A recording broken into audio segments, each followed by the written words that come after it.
Your brain is an unbelievable drama queen. Not the kind that cries because someone forgot its birthday. The kind that hears one tiny noise at 3 in the morning and immediately goes, "Yep, tiger, definitely tiger," except there isn't a tiger. It's your refrigerator or your cat. Or the neighbor deciding that 3:07 a.m. is somehow the perfect time to move furniture. Yet somehow your heart is trying to escape through your ribs like it forgot to pay rent. This bizarre instinct kept your ancestors alive for hundreds of thousands of years. Back then, assuming the worst wasn't paranoia, it was good business. Imagine two cave people, one hears leaves rustling. The first says, "It's probably just the wind." The second says, "That bush definitely wants to murder me." If it's actually a lion, guess who doesn't have grandchildren? Natural selection wasn't exactly handing out trophies for being calm.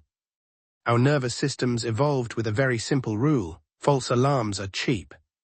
Missing one real danger is expensive, very expensive, like becoming part of the food chain, expensive.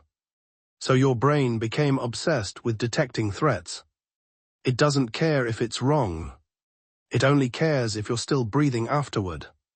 That's why today your body still reacts to harmless situations as if they are prehistoric death traps. Someone calls your name in a serious voice, instant panic, boss says, "Can we talk?" Congratulations. You've mentally attended your own funeral before they even finish the sentence. Your phone buzzes with, "We need to talk." Your stomach immediately begins manufacturing acid like it's preparing to dissolve your skeleton. Nothing has happened, literally nothing. But your ancient threat detector has already started filling out emergency paperwork. Psychologists sometimes call this a negativity bias. Your brain naturally gives more attention to possible dangers than possible rewards. You can receive 20 compliments.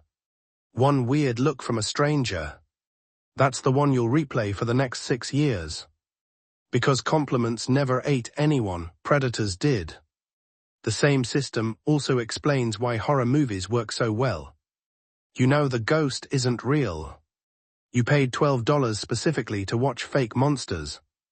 Your brain knows it's fiction. Your nervous system absolutely does not care. A sudden loud sound. Heart attack simulation activated, dark hallway. Every coat hanging on a chair has secretly become a serial killer. Tiny creak upstairs, obviously demons, no evidence required. The funniest part is how terrible our brains are at modern danger. Actual threats today usually look incredibly boring: high blood pressure, poor sleep. Sitting for 10 hours straight, ultra-processed food, chronic stress. Those don't trigger immediate fear because evolution didn't have enough time to update the software. Meanwhile, walking into a spider web instantly turns a grown adult into an interpretive dancer. That's ancient programming. Even our attention works this way. Negative news spreads faster than positive news because scary information feels more important. Your ancestors who ignored dangerous gossip probably didn't stay ancestors for very long.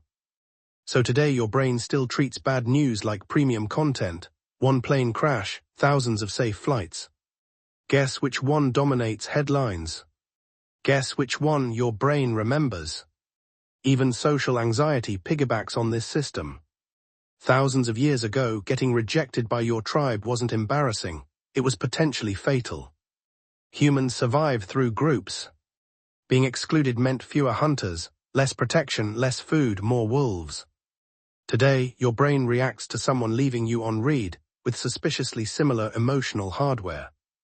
Because somewhere deep inside your skull, ignoring equals exile, exile equals death. Even though they are probably just taking a shower, your body isn't logical, it's historical. Then there's the classic phantom vibration syndrome. You've probably felt your phone vibrating, reached into your pocket, nothing, absolutely nothing, congratulations. Your brain invented a notification. Researchers think this happens because your attention becomes so tuned to expecting signals that your nervous system starts hallucinating tiny sensations. Your own body basically sends spam notifications. Imagine if your smoke detector randomly screamed every afternoon. That's kind of what your brain does. Except instead of batteries, it's anxiety. Even better, stress makes all of this worse. When cortisol rises, your brain lowers the threshold for detecting threats, meaning everything starts looking suspicious. Your coworker seems annoyed. Your friend took longer to text back. That weird ache in your shoulder, definitely terminal. WebMD certainly isn't helping. One innocent symptom later, you've diagnosed yourself with 17 diseases and possibly possession. Our ancestors didn't have Google. Honestly, they were probably better off. The irony is that most modern dangers require exactly the opposite response. Instead of reacting instantly, we need patience, critical thinking, statistics, evidence. Basically, every skill your caveman brain considers incredibly boring. Your ancient survival software still thinks speed beats accuracy. Which is why your nervous system occasionally treats email notifications with the same urgency it once reserved for charging bears. That's evolution for you. It installed the world's most sensitive security system and forgot to include an off switch. Basically, your brain keeps pulling the fire alarm because 50,000 years ago, it was usually better to look ridiculous than become lunch. Here's something slightly unsettling. Your brain would rather be wrong with a crowd than right by yourself. Sounds ridiculous. Until you realize you've probably done it this week. Maybe someone started clapping, so you clapped too. Maybe everyone laughed at a joke you didn't understand, and somehow you laughed anyway. Maybe you've nodded confidently during a conversation despite having absolutely no clue what anyone was talking about. Your brain wasn't malfunctioning. It was doing exactly what evolution designed it to do. Because for most of human history, being different was dangerous, really dangerous. Picture yourself as a hunter-gatherer. You're walking with your tribe across open grasslands. Suddenly, everyone freezes, nobody explains why. Nobody holds a committee meeting.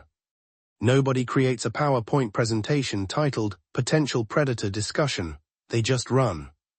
Now imagine you're the one person who says, "Actually, I disagree, good luck." The people who instinctively copied the group usually survived. The ones who insisted on independent verification occasionally became archaeological evidence. This instinct became deeply wired into human psychology. Today, scientists call part of this conformity bias. We naturally assume the group knows something we don't. Sometimes that's incredibly useful.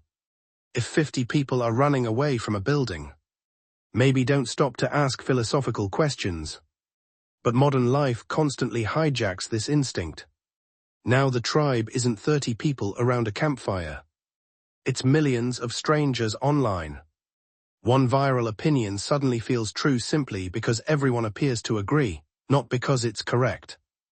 Because your brain mistakes popularity for safety. This is why social media arguments become so bizarre. People aren't always defending ideas, they are defending tribes. And once your identity joins a group, changing your mind starts feeling strangely painful, literally. Brain imaging studies have found that social rejection activates some of the same brain regions involved in physical pain. Think about that. Disagreement can actually hurt, not metaphorically. Your brain partially treats exclusion like an injury. Which explains why people sometimes double down on obviously terrible opinions instead of admitting they were wrong. They are protecting social belonging, not logic.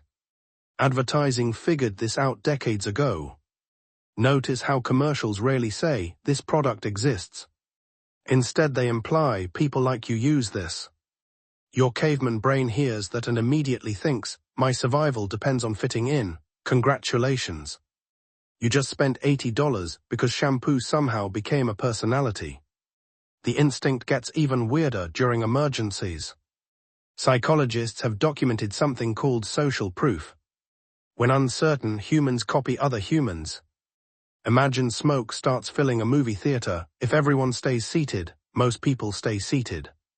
Even while the room slowly becomes a terrible life decision. Why? Because your brain assumes everyone else has more information. Sometimes they don't. Sometimes everyone is just collectively confused. a phenomenon called pluralistic ignorance can appear. Everyone privately thinks something is wrong, but because nobody reacts, everyone assumes they are the only one concerned, so nobody does anything. Human beings occasionally recreate the emotional equivalent of standing in a burning room, politely pretending everything is fine. Our ancestors never intended this instinct for office meetings or internet comment sections. It evolved because coordinated groups survived better than chaotic ones, unfortunately. It also means people can collectively believe spectacular nonsense if enough individuals reinforce each other. That's why rumors spread so quickly, why financial bubbles happen, why moral panics explode, why internet trends occasionally convince millions of people to do things that future historians will struggle to explain with a straight face. Your brain desperately wants harmony, even when harmony is incredibly stupid. The strange part is that breaking away from the group often feels physically uncomfortable. Your heart races, you become self-conscious. Your palms sweat, not because independent thinking is dangerous today, but because somewhere inside your ancient operating system, standing alone still feels like standing outside the cave while wolves are howling. Evolution never expected modern humans to argue with thousands of anonymous strangers before breakfast, yet here we are. Your prehistoric survival instinct now gets activated by comment sections, which might actually be more terrifying than wolves. Because at least wolves usually stop after they eat you. Comment sections can go on forever. Imagine you're walking through your house at night, everything is normal, you've lived there for years. You know exactly where the couch is. You know exactly where the hallway turns. Then a jacket hanging on a chair suddenly transforms into what appears to be a 7-foot-tall serial killer. Your heart slams into overdrive, you freeze, you stare. 3 painfully long seconds later, your brain catches up. Oh, it's laundry, congratulations. You have just lost an argument with your own visual system, the weird part. Your eyes didn't actually trick you, your brain did. See, your eyes are surprisingly lazy. They don't send a perfect video feed to your brain like a security camera. They send incomplete information. And then your brain fills in the missing pieces based on experience, expectation, and most importantly, what's the fastest way to not get eaten? Speed always beats accuracy. If your ancestors spent 20 seconds carefully analyzing whether the strange shape in the bushes was a tiger or an oddly shaped rock, well, the tiger probably appreciated the extra time. So evolution built something far less elegant but much more effective. When information is unclear, assume danger first, ask questions later. It's basically the biological version of yelling fire. Because someone burned toast. Sure, you'll look ridiculous most of the time. But the one time you're right, you survive. This explains why humans are incredible at spotting faces where no faces exist. Clouds, electrical outlets, cars, pieces of toast. The front of a washing machine somehow looks mildly disappointed in you. Scientists call this tendency pareidolia. Your brain is obsessed with finding familiar patterns, especially faces. Because recognizing another human or another predator quickly used to be one of the most valuable survival skills imaginable. Missing a face hidden in the bushes could be fatal. Mistaking a potato for a face, embarrassing. Evolution clearly preferred embarrassment. The same instinct explains why horror movies almost never show the monster clearly. A blurry silhouette is infinitely scarier.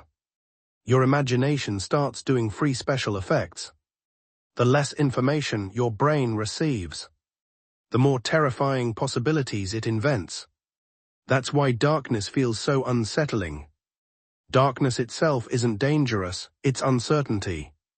And your brain absolutely hates uncertainty. Imagine trying to download a movie using prehistoric internet.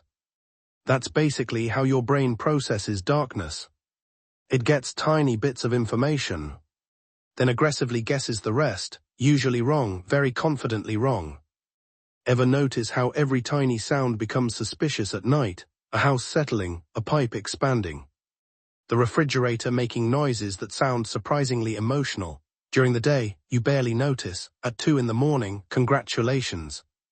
Your kitchen has become haunted. This isn't because nighttime magically creates monsters. It's because your visual system loses reliability. When your eyes become less useful, your hearing becomes hyper-alert. Every tiny creak suddenly receives the same level of attention as an exploding volcano. It's like your brain replaces background noise with potential murder playlist. Then there's peripheral vision. Peripheral vision is fantastic for detecting movement, details not so much. Which means something moving just outside your focus instantly captures attention. A shadow, a curtain, your own reflection. A houseplant swaying slightly. Your nervous system immediately screams, "We've got movement," before calmly adding, "Actually, never mind, that's a fern." The funny thing is that your peripheral vision evolved specifically for this. Predators rarely announced themselves politely, they moved fast. Spotting movement before identifying it gave humans precious extra seconds. Today, it mostly helps you panic because your hoodie moved slightly on the bedroom door. Then there's the famous "someone is watching me" feeling. Have you ever been completely alone? Then suddenly felt as though another person was nearby. Every instinct says you're not alone. You turn around, nothing, just empty space.